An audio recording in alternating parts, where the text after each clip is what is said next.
Hello and welcome to Felix's Space Time. In today's video we're having an interview with Tory Bruno, the CEO of United Launch Alliance. If you enjoyed today's video, don't forget to like and subscribe.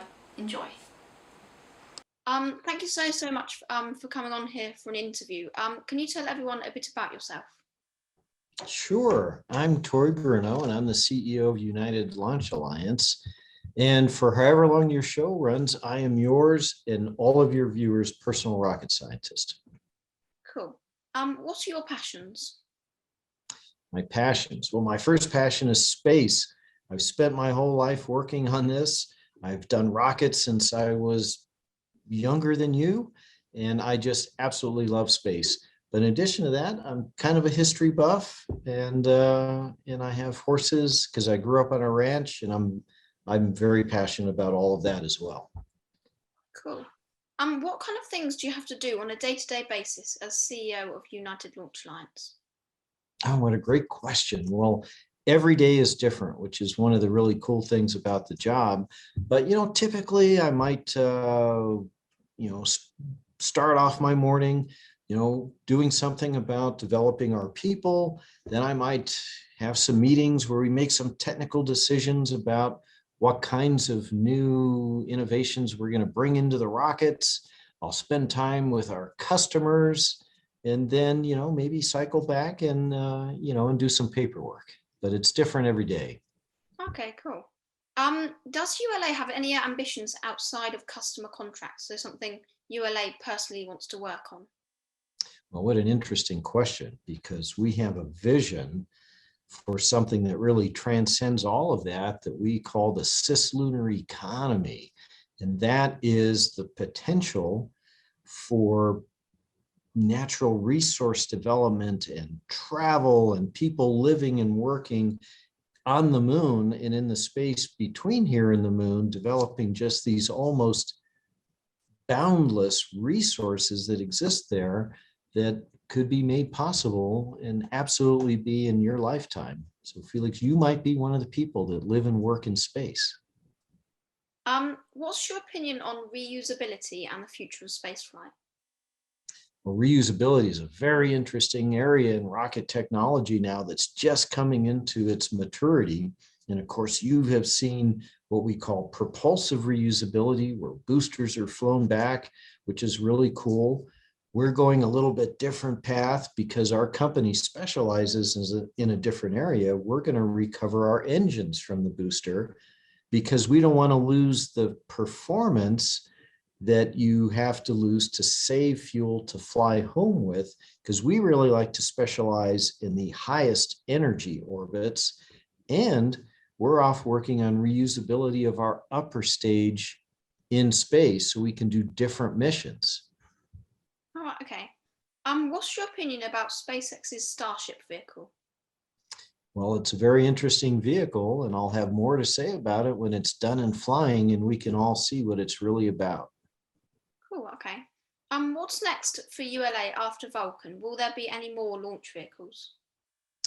Well, the first things we'll do after Vulcan is we'll take that booster, the first stage, and we'll improve it a bit, but we're really going to put a lot of energy into evolving the upper stage. Like I said a minute ago, we really like to do these big complicated missions that go to really high energy orbits. So we have a whole program laid out for the Centaur 5 upper stage that gives it more and more energy and greater endurance so that it can be reused in space. Oh, okay. How did you get started in the aerospace industry? Oh gosh, well, I was younger than you, and I watched the first moon landing and was just completely inspired and taken with space. A few months later, I was building my own rockets out of moldy old dynamite I found in the back of the barn and didn't die doing it.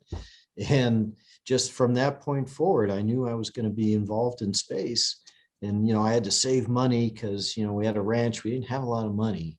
And when I had enough to go away to college, I did. And I've been working in rockets ever since. I've done all kinds of fun things. I mean, golly, I've designed rockets and I've flown rockets over 400 now. I have slept on a torpedo. I have shot a bullet out of the sky with another bullet.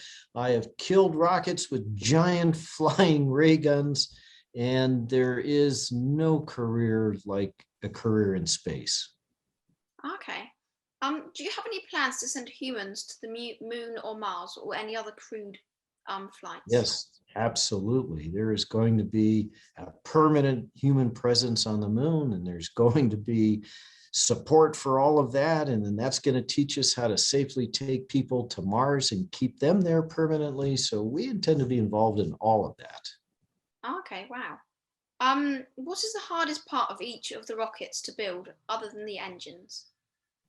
Wow, that's a great question. So there are specific parts of the rocket that are difficult to do and complex, like the engines. The guidance set, especially for the kind of complex missions we specialize in, is also a very difficult thing to get right and to do the software correctly. But really the hardest thing about the rocket is not any individual part.